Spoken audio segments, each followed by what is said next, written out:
प्रवासियों के मसीहा का चल भाई घर छोड़ आऊं अभियान। नमस्कार, वाईसीआई न्यूज में आपका स्वागत है। आज हम उस व्यक्ति के बारे में बात करेंगे जो संकट और दुख के इस समय में प्रवासियों के लिए मसीहा बने हैं। वो है सोनू सूद। लॉकडाउन से पहले शायद ही यह नाम इतने लोग जानते होंगे जितने अब जानते हैं। कोरोना संकट के इस समय में दानवीर बॉलीवुड एक्टर और गरीबों के मसीहा सोनू सूद की इतनी तारीफ हो रही है कि लोग उनको बधाई शुभकामनाएं देने के लिए शब्द नहीं खोज पा रहे। आम आदमी से लेकर नेता, अभिनेता और सरकार तक सब उनके कामों की सराहना कर रहे हैं। मुसीबत की इस घड़ी में वे जरूरतमंदों के लिए मसीहा बने हुए हैं। उन्होंने अभियान चलाया है, चल भाई घर छोड़ आओ। वहीं जरूरतमंद प्रवासी मजदूरों का हाल जानने के लिए महाराष्ट्र के गवर्नर भगत सिंह कोश्यारी राज्य सरकार से नहीं बल्कि सोनू सूद को बुलाकर उनसे पूरा ब्यौरा ले रहे हैं। राज्यपाल ने सोनू सूद को गवर्नर हाउस बुलाकर उनसे पूरी जानकारी ली। सोनू ने प्रवासी मजदूरों के सामने आ रही परेशानियों के बारे में और उनके खाने पीने आदि के बारे में भी विस्तार से गवर्नर को बताया। गवर्नर भगत सिंह कोश्यारी ने कहा कि आप महान कार्य कर रहे हैं और उनके कार्यों की सराहना की। गवर्नर ने सोनू को आश्वस्त किया है कि वे उनके इन प्रयासों में राजभवन का संपूर्ण समर्थन मिलेगा। वे बेहिचक राजभवन से जो चाहे कहें।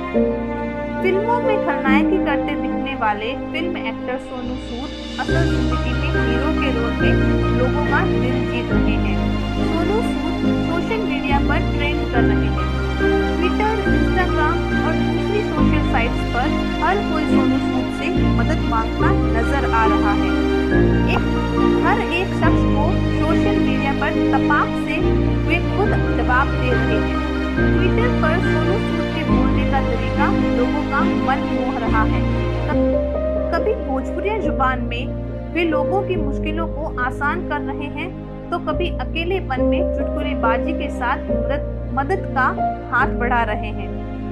परेशान हाल और रोजी रोटी गंवा चुके मजदूर माया नगरी मुंबई छोड़कर उत्तर भारत और दूसरे राज्यों में अपने अपने घरों को कूच करने को बेताब हैं। किसी को यूपी जाना है तो किसी को बिहार या फिर झारखंड तो किसी को अन्य राज्यों में। सोनू सूद सैकड़ों प्रवासी मजदूरों को राशन के इंतजाम के साथ उनके लिए बसों का इंतजाम कर उनको घर तक पहुंचाने की जिम्मेदारी अपने कंधों पर उठाए हुए हैं। गौरतलब है कि 29 मई को सोनू सूद ने ओडिशा की 167 महिला मजदूरों के लिए एक चार्टर्ड विमान किराए पर लिया और सबको कोच्चि से भुवनेश्वर फ्लाइट से भेजा। उसके बाद उनको सड़क मार्ग से घर तक पहुंचाया। सारी महिलाएं कोच्चि की एक कपड़ा फैक्ट्री में काम कर रही थी। प्लेन में एक प्लाईवुड कारखाने में काम करने वाले 10 प्रवासी कामगारों को भी घर पहुंचाया गया। इसके बाद ओडिशा के मुख्यमंत्री नवीन पटनायक ने उनकी तारीफ करते हुए सोनू को ट्वीट कर धन्यवाद दिया। उन्होंने लिखा, आपकी इंसानियत और मानवीय मूल्य बेहद प्रशंसनीय है। ओडिशा के कोच्चि में फंसे होने पर जिस तरह आपने उनकी मदद की उसके लिए बहुत धन्यवाद। एनडीटीवी से खास बातचीत में सोनू सूद से पूछा गया कि उन्होंने मजदूरों को घर भेजने का फैसला आखिर कैसे लिया और फिर कैसे इसका इंतजाम किया। उन्होंने कहा, मुझे मजदूरों के एक्सीडेंट की खबर देखकर बहुत दुख हुआ था। मैंने सुना जब उन हादसों में इतने मजदूरों की मौत हो गई जिनको लोग और मीडिया प्रवासी मजदूर बोलकर उनके बारे में बता रहे थे, तो उस जगह मैंने सोचा उनका नाम पता था, उनका भी परिवार था, हमें इनके नाम पता होने चाहिए थे। उन्होंने हमारे घर बनाए, हमारी फैक्ट्रियों में काम करके बिजनेस को आगे बढ़ाया, हमें इनकी मदद करनी चाहिए थी। तब मैंने अपने दोस्तों से बात करके उनकी मदद करने की कोशिश की। अलग अलग राज्यों की सरकारों से परमिशन ली और फिर लोगों को उनके घर भेजा। सोनू ने बताया कि वे अपने दोस्त नीति गोयल के साथ मिलकर मजदूरों की मदद कर रहे हैं। उन्होंने नीति के साथ मिलकर 10 से 12 लोगों की टीम बनाई। मजदूरों के नाम फाइल करते हैं जिससे उनकी मदद की जा सके। सोनू इस समय दिन के 20 से 22 घंटों तक काम कर रहे हैं। सोनू सूद रोज मुंबई में फंसे 1000 से 1200 श्रमिकों को उनके घर भेज रहे हैं।